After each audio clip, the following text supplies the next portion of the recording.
locations together as well, location labels, and have local, a group of friendly locations and world permissions for files, for example. Further, you can probably use labels for system administration by identifying certain processes on a system that you don't want to have certain labels, see how things actually flow on the system. Plus, you can use the information for intrusion detection as well. In conclusions, much of the desired information is currently not present or recorded, but we can probably make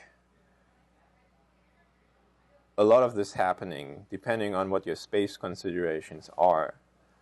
And especially process labels can help generating some of the desired information,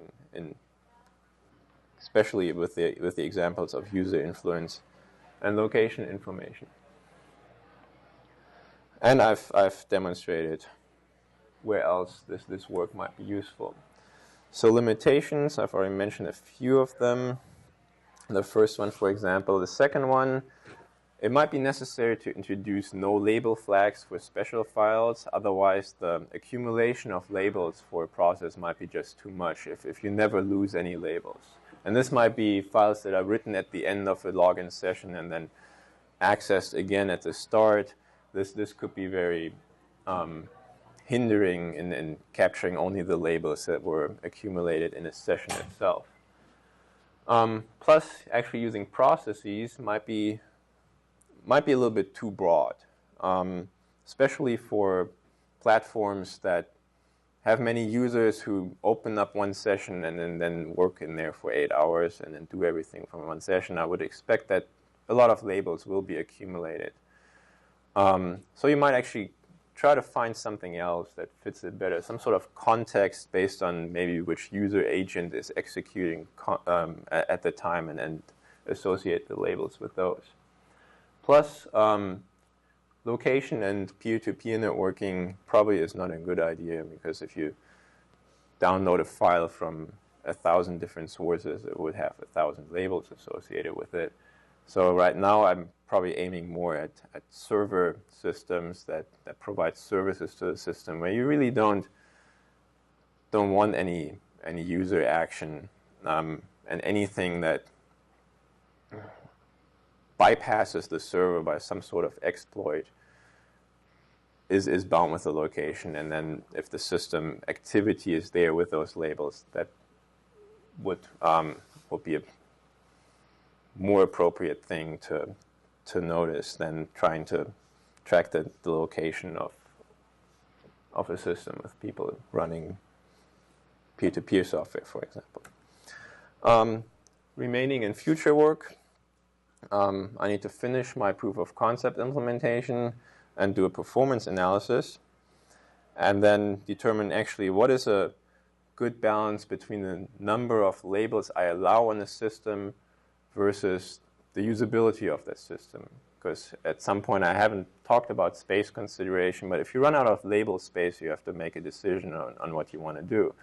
You can either drop labels, which is not good from a security perspective, or you can deny operations, which I think is the more secure way to go.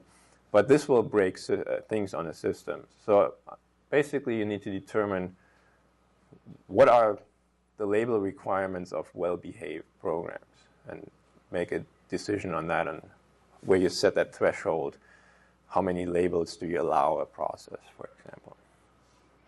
Another interesting thing might be label propagation across a network.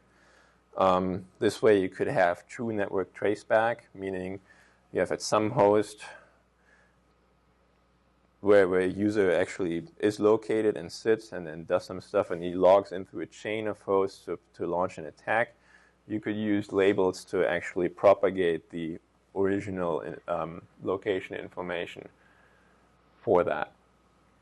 Can certainly incorporate labels into access control, and I think those two actually go hand in hand if you want to go for a secure system that does support labels, meaning that certain certain processes with certain labels should not have access to everything. This way you could, for example, limit the rights of the root user if they carry some foreign label. That probably is not a good idea, and you can perform access control right there on that. And finally, I've talked about introducing a lot of extra data to a system, quite a bit actually, if you take into consideration of that we potentially log every file operation now. How can we actually process and analyze all this extra information that I'm suggesting here? And this concludes my talk. Are there any questions? Yes. Question for how can you where did you store the vector for files? So store the labels for the files.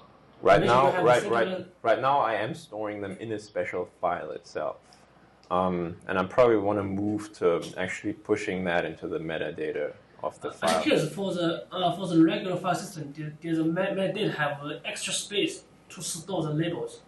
What file system is that? In any common regular file system, like ext2 or 3, is there any extra space to store the labels, or you need to modify the file system?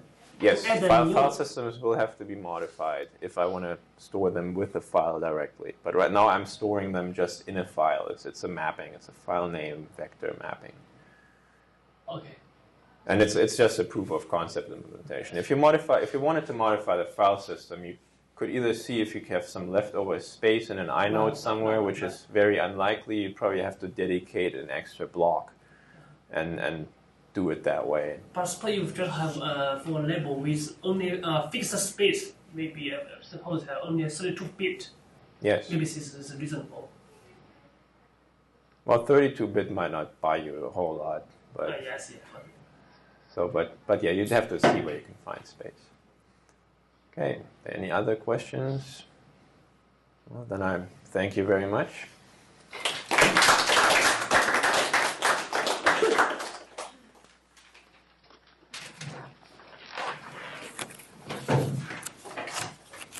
Everyone get sign sheet. I work on very similar ideas.